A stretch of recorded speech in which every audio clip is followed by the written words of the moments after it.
किती छान आवाज आहे ना.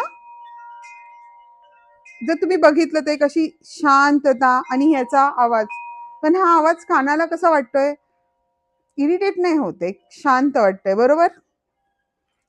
आपण रोज घरामध्ये राहतो, मग आपल्या घरामध्ये वेगवेगळ्या प्रकारचे लोक राहतात.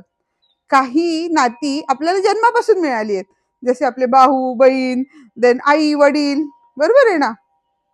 तर ह्या नात्यांशी टॅकल करण्याची सवय आपल्याला लहानपणापासून कळून गेलेली आहे, प्रत्येकाचा स्वभाव वगैरे सगळं काही. पण काही नाती आपण म्हणतात ना, काही वयात आल्यानंतर आपण तयार करतो. मग ही नाती कोणती? फ्रेंड्स, आपले बिझनेस पार्टनर्स, आपले कलिग्स आणि सगळ्यात इम्पॉर्टंट आपलं लाईफ पार्टनर. आज हा व्हिडिओ मी का काढलाय माहिती का? ॲज अन ॲडव्होकेट म्हणून गेले 15 वर्षात माझ्याकडे बरेचसे मॅटर्स आलेत. मी खूप सारे लग्नही लावलेत, खूप सारे म्युच्युअल कन्सेंटमध्ये डिव्होर्सही झालेत आणि काही डिव्होर्सला मला जरा टाईम लागला. मग ही जी 11 ते 15 वर्षाची माझी टोटल प्रॅक्टिस आहे, तर त्याचा एक अनुभव म्हणून मी आपल्या सर्वांसोबत एक न्यू बिझनेस घेऊन आली आहे. नाव आहे, परत पुन्हा म्हणाल तुम्ही की वकील आणि हा बिझनेस, तर येस, मॅरेज ब्युरोचा बिझनेस. नाव आहे समर्पित विवाह बंधन. समर्पित विवाह बंधन, त्याच्यात पुढच्या ह्याच्यात जो शब्द आहे समर्पित, कारण ज्यावेळेस आपण लग्न करतो, ज्यावेळेस आपण एखादा लाईफ पार्टनर आपल्या लाईफमध्ये आणतो, तर त्याला आपण पूर्णपणे समर्पित होणं गरजेचं आहे. म्हणून ह्याचं नाव आपण ठेवलंय समर्पित, एक डेडिकेशन.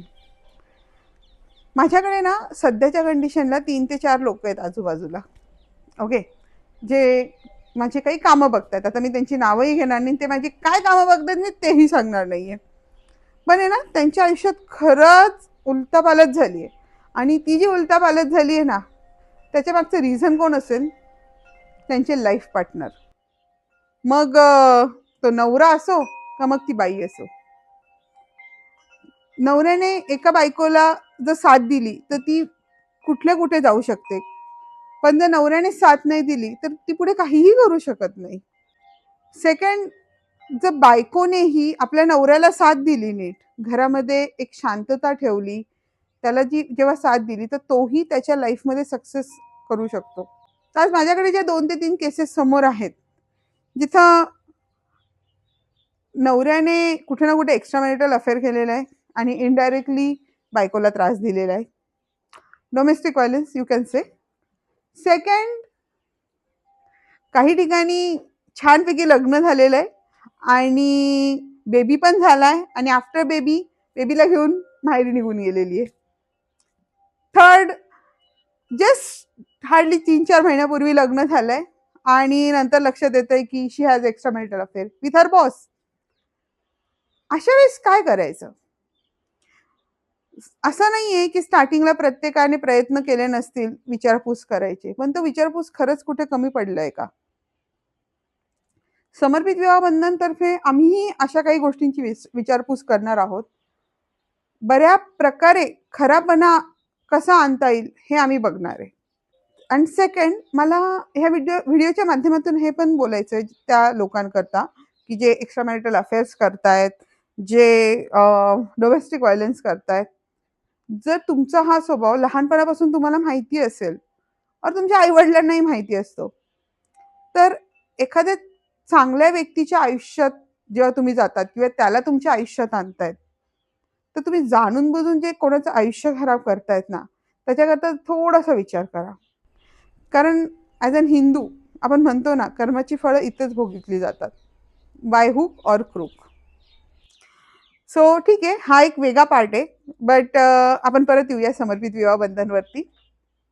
तर ह्या सगळ्या काही गोष्टी होऊ नये म्हणून आपण हा जो समर्पित विवाह बंधनचा एक एक साचा रचलाय. प्रॉपरली सायकोलॉजिकली आपण काही सायकॅट्रिस्टची मदत घेऊन, काही काउन्सिलर्सची मदत घेऊन काही क्वेश्चन्स तयार केले आहेत. तर तुम्हाला ते सगळे क्वेश्चन्स फिलअप करायचे अँड देन तुम्ही वेबसाईटवर तुमची जी प्रोफाईल आहे ती येऊ शकते. ते क्वेश्चन फिल करण्यामागचं हेच कारण आहे की जेन्युइनली आपल्याला एकमेकांबद्दलची माहिती मिळेल. आणि बाकी म्हणतात ना, त्यांचे डॉक्युमेंट व्हेरिफिकेशन करायची कामं आमचं बॅकअपची जी टीम आहे ती नक्कीच करेल. तर लवकरात लवकर समर्पित विवाह बंधनला रजिस्टर करा. थँक्यू.